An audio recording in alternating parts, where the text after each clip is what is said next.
कलयुग के कोहिनूर राजीव भाई को अवश्य सुने और अपना जीवन सुखमय बनाएं। हमारे भागवत ऋषि कहते हैं कि आप जब खाना खा रहे हैं तो खाना खाते समय आपका चित्त और मन दोनों शांत रहने चाहिए। मॉडर्न साइंस में न चित्त है न मन है। वो ब्रेन की बात करते हैं, माइंड की बात करते हैं। माइंड अलग है, मन अलग है, ब्रेन अलग है, चित्त अलग। तो चित्त और मन को शांत रखने का क्या उपाय है? तो शायद इसी के लिए हमारे देश में ये है कि भजन करें खाने के पहले या ईश्वर की प्रार्थना करें खाने के पहले, तो निश्चित रूप से आपके मन और चित्त में शांति आएगी।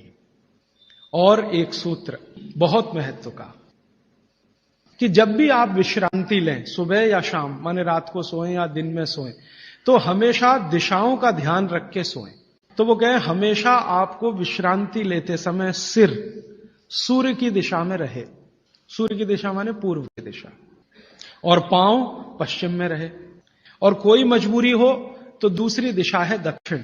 दक्षिण में सिर रखें, उत्तर में पांव।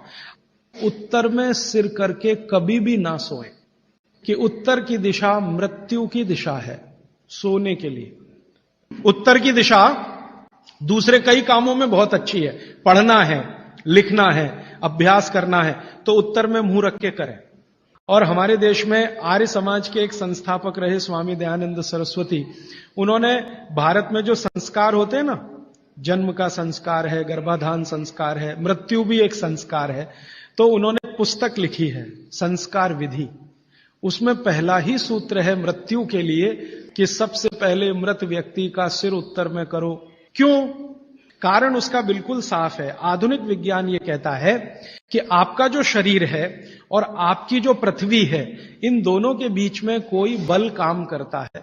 इसको हम कहते हैं गुरुत्व आकर्षण बल, ग्रेविटेशनल फोर्स। अब ये कैसे काम करता है? पृथ्वी का उत्तर, पृथ्वी का दक्षिण एक चुंबक की तरह से काम करता है गुरुत्वाकर्षण के लिए। सिर जो है ना, शरीर का उत्तर है और पांव दक्षिण है। आप अगर पृथ्वी में उत्तर की दिशा में सिर करके सो गए, भागवत जी कहते नहीं सोना, मान लो सो गए, तो आपका सिर का उत्तर और पृथ्वी का उत्तर, उत्तर उत्तर दोनों साथ में आए तो फोर्स ऑफ रिपल्शन काम करता है। फोर्स ऑफ रिपल्शन माने प्रतिकर्षण बल लगेगा। तो आप ऐसे ऐसे समझो इसको कि ये उत्तर है और आपने उत्तर में सिर किया, तो उधर से एक प्रतिकर्षण बल आपके शरीर पर काम करेगा, तो आपके शरीर में संकुचन आएगा, कॉन्ट्रैक्शन। तो ब्लड प्रेशर पूरी तरह से कंट्रोल के बाहर जाएगा, क्योंकि ब्लड को भी प्रेशर आएगा। क्योंकि शरीर को प्रेशर आया ना, तो शरीर में खून है, खून को भी प्रेशर आएगा, और अगर खून को प्रेशर है तो नींद आएगी ही नहीं। मन में हमेशा धड़पड़ धड़पड़ चलती रहेगी, हृदय की गति हमेशा तीव्र रहेगी। अब इसका उल्टा कर लो, आपका सिर दक्षिण में कर दो, ठीक है? पृथ्वी का दक्षिण में आपका सिर कर दो, तो आपका सिर तो नॉर्थ हुआ और पृथ्वी का दक्षिण हुआ, साउथ हुआ। तो आपका नॉर्थ माने उत्तर और पृथ्वी का दक्षिण, ये दोनों एक दिशा में हैं, तो फोर्स ऑफ अट्रैक्शन काम करेगा, एक बल आपको खींचेगा। और अगर आपके शरीर पर खिंचाव पड़ेगा, मान लीजिए आप लेटे हैं और ये पृथ्वी का दक्षिण है और इधर आपका सिर है, तो आपको खींचेगा अगर कोई, तो शरीर थोड़ा सा बड़ा होगा। जैसे रबर खींचती है ना, इलास्टिसिटी, ऐसे ही शरीर में थोड़ा सा बढ़ाव आएगा। जैसे ही शरीर थोड़ा सा बढ़ा तो बॉडी में रिलैक्सेशन आ गया। आप अंगड़ाई लेते हैं ना, एकदम शरीर को तान देते हैं, फिर क्या लगता है? बहुत अच्छा लगता है, आप बहुत रिलैक्स फील करेंगे। तो फैलाव है तो आप सुखी नींद लेंगे, और उस पर दबाव है तो नींद नहीं है। इसलिए उन्होंने बहुत बेहतरीन विश्लेषण दिया है।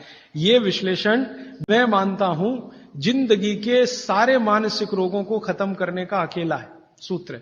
नींद अच्छी अगर ले रहे हैं आप, तो समझ लीजिए दुनिया में बहुत सारी चीजें आपके शरीर से बाहर। भोजन अच्छा है, नींद अच्छी है, और क्या चाहिए? अब पूर्व क्या है? पूर्व जो है ना, न्यूट्रल है। ना तो वहां फोर्स ऑफ अट्रैक्शन है ज्यादा, ना फोर्स ऑफ रिपल्शन है, और अगर है भी तो दोनों एक दूसरे को बैलेंस किए हुए हैं। इसलिए पूर्व में सिर करके सोएंगे तो न्यूट्रल आप भी रहेंगे, तो आसानी से नींद आएगी और अच्छी नींद आएगी। पश्चिम का आप पूछेंगे जी, पश्चिम के लिए अभी रिसर्च होना बाकी है। भागवत जी मौन है उस पर, कोई एक्सप्लेनेशन देकर नहीं गए हैं। और आज का साइंस भी लगा हुआ है, कोई रिसर्च अगर आ गई तो मैं जरूर आप तक प्रेषित करूंगा। पश्चिम के बारे में सोने के हिसाब से, वैसे तो बहुत रिसर्च हो चुकी है पश्चिम पर, वास्तु वालों ने बहुत काम कर लिया है कि पश्चिम में क्या होना चाहिए क्या नहीं होना चाहिए, लेकिन सोने के हिसाब से, स्लीप के हिसाब से जो सूत्र में बात कर रहा हूं, वो रिसर्चेस पश्चिम पर कम हुई हैं।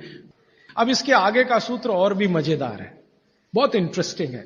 भागवत जी कहते हैं कि किनको पूर्व में सिर करके सोना और किनको दक्षिण में, उन्होंने कैटेगरी बना दी। तो वो कहते हैं जो साधु हैं, जो सन्यासी हैं, जो ब्रह्मचर्य का पालन कर रहे हैं, और मेरे जैसे लोग जो गृहस्थ जीवन नहीं जी रहे हैं, जो दुनिया की मोह माया से दूर हैं, इन सबको पूर्व में ही सिर करना हमेशा। और जो दुनिया चला रहे हैं, घर चला रहे हैं, गृहस्थी चला रहे हैं, परिवार चला रहे हैं, पत्नी के साथ रह रहे हैं, बच्चों के साथ, उनको दक्षिण में ही सिर करना। अब यहां कोई कंफ्यूजन की गुंजाइश नहीं है। आप अपना याद रखो, मैं मेरा याद रखता हूं। अच्छा, आज के लिए इतने ही सूत्र। अब आप सवाल पूछ सकते हैं। साउथ डायरेक्शन में फोर्स ऑफ अट्रैक्शन है कहा आपने? सिर के लिए? हाँ। तो शरीर की खिंचाई होती है, तो क्या जिन बच्चों की हाइट कम है उनको कंपलसरी हम साउथ फेसिंग जरूर सुलाइए, ताकि उनकी हाइट बढ़े? जरूर सुलाइए। जिन बच्चों की लंबाई आपको कम लग रही है, आप हमेशा उनका सिर दक्षिण में रख के सुलाइए। थोड़े 3-4 साल के बाद आपको खुद महसूस हो जाएगा, लंबाई बढ़ती हुई दिखाई देगी। राजीव भाई को लाइक करना ना भूलें।